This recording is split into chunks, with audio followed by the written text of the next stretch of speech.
Hello everyone. Science Spot is a podcast that shines a spotlight on the latest scientific technology from Japan. Your host is Ren from Science Talk. Today is a really special episode about beloved Japanese treat, Crush's Nerunerunerune. This candy has captivated generations of children with its seemingly magical transformation, changing color and fluffing up simply by mixing powder and water. This iconic witch character on its packaging perfectly embodies this mysterious charm. But this magic isn't supernatural. It's a cleverly designed series of chemical and physical processes. Crush itself positions Nerune as an educational snack, chikugashi in Japanese, making it more than just candy. It's like an edible chemistry set. We're going to peel back the curtain on this magic and uncover the scientific mechanisms behind it.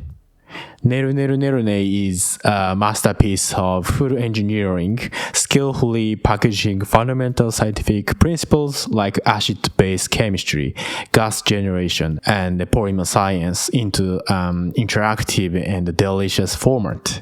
Imagine it as a miniature science lab in your hand, where the ultimate goal is to eat your experiment. So let's start by looking inside the Nerunerunerune kit. It usually contains three packets. Powder 1, powder 2, and powder 3 for toppings. The scientific transformation primarily involved the first two powders. The Nerunerunerune experience begins by mixing powder 1 with water. Powder 1 contains baking soda and an alkaline component and an anthocyanin pigment, which is responsible for the color change. Powder 2 contains citric acid and the acidic component, along with thickening polysaccharides and egg white powder to create that fluffy texture. Why are these powders kept separate?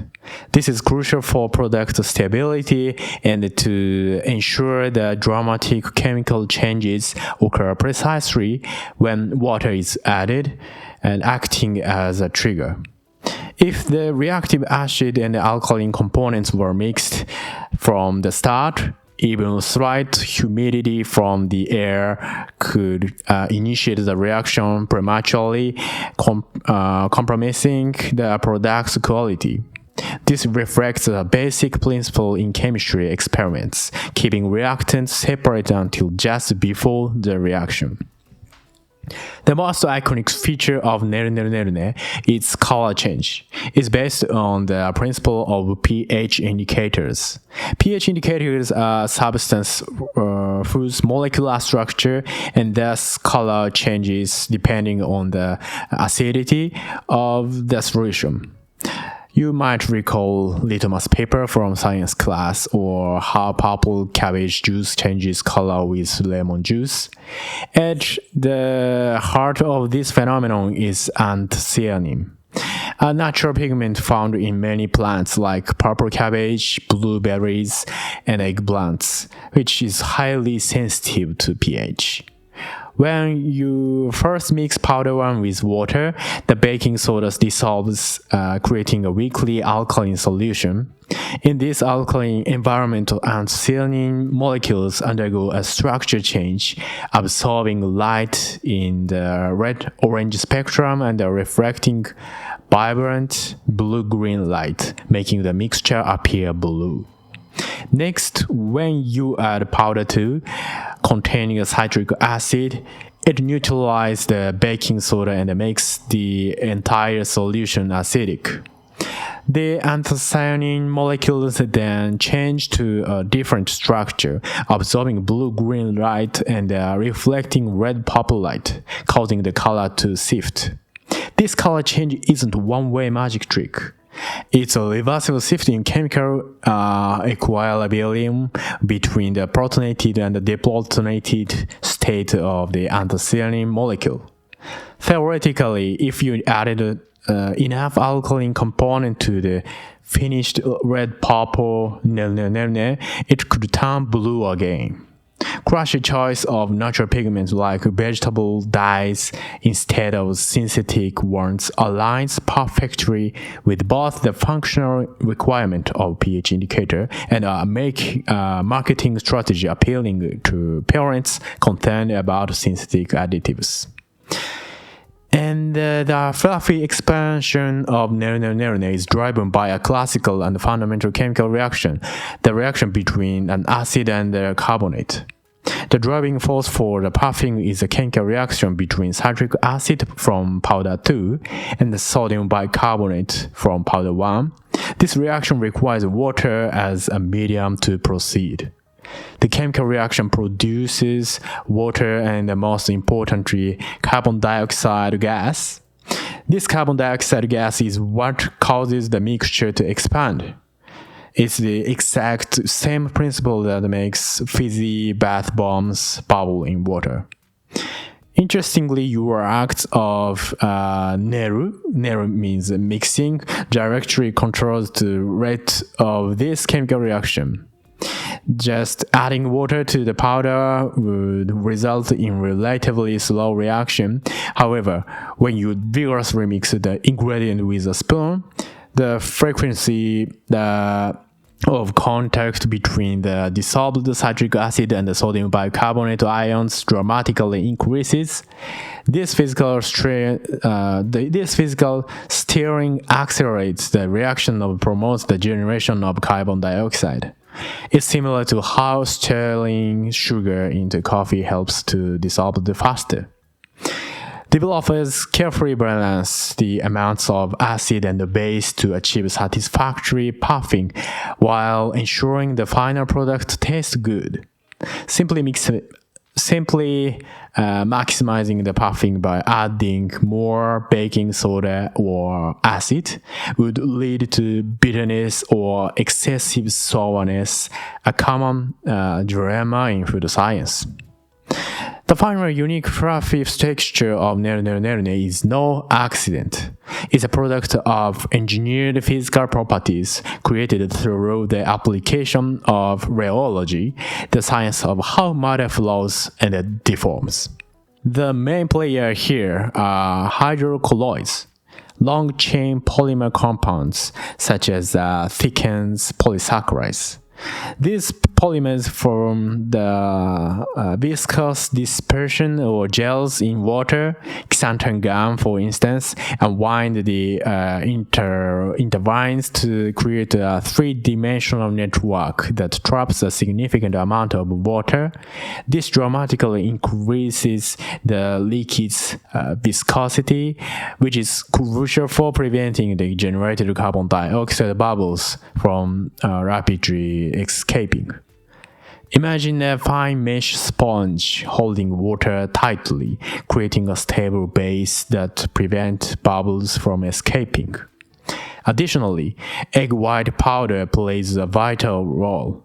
The protein in egg whites act as surfactants. They gather around the carbon dioxide bubbles, forming elastic protective films. This film prevents the bubbles from coalescing into larger ones or collapsing, thus maintaining a fine and stable form structure. So thickening polysaccharides build the skeleton to encapsulate the form, while egg white proteins create the sturdy walls for each bubble, resulting in that special fluffiness. The mixture is also classified as a non-Newtonian fluid. Its viscosity changes depending on the force applied, that is, how fast you mix it.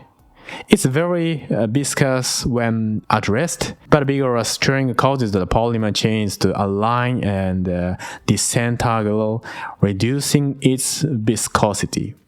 This is the core of the Neru experience. It feels heavy to start but becomes smoother as you mix faster. When you stop mixing, the polymer changes entangle and the viscosity recovers, allowing it to hold its shape.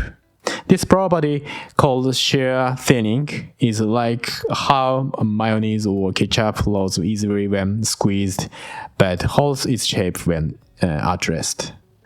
Scientifically, the final form of Nerune can be described as a viscoelastic solid form, a complex multi-phase substance that traps liquid and gas within the polymer network and exhibiting both solid-like shape, retention, and slow liquid-like flow. Through this scientific breakdown, I hope you can see the Nerune is not just a candy, but a clever showcase of scientific principles. Abstract scientific concepts like pH change, gas generation, and non-Newtonian fluid behavior are brilliantly translated into concrete multi-sensory experiences. Visible color changes, tangible expansion, and a delightful texture to taste. And for those wondering, is this chemical candy safe? So all major ingredients used in Nerune are widely approved food additives with a long history of safe use and thorough scientific evaluation. Ingredients like citric acid, baking soda, thickening polysaccharides, and natural coloring are common and highly safe, much like what you'd find in your own kitchen. In fact, the term chemical can be misleading in this context.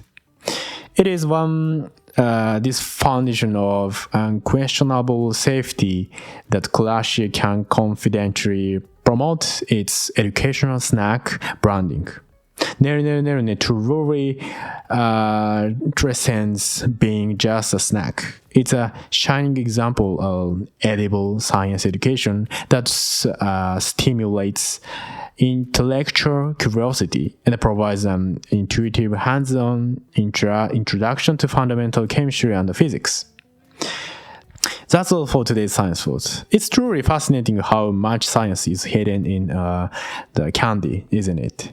So, and in my case, I have a very great connection to the Clashie, and I received many types of Nerune, so I enjoyed everything of this educational candy. And if you would like to see it, please refer to the YouTube videos from the Science Talk channel. You can see all types of Nerune in this season. You should check now in the description box. So that's all. This podcast is broadcast in both Japanese and English. I'd love for you to listen to the podcast and post your notes and thoughts with the hashtag ScienceSpot. Thank you for listening and see you next time.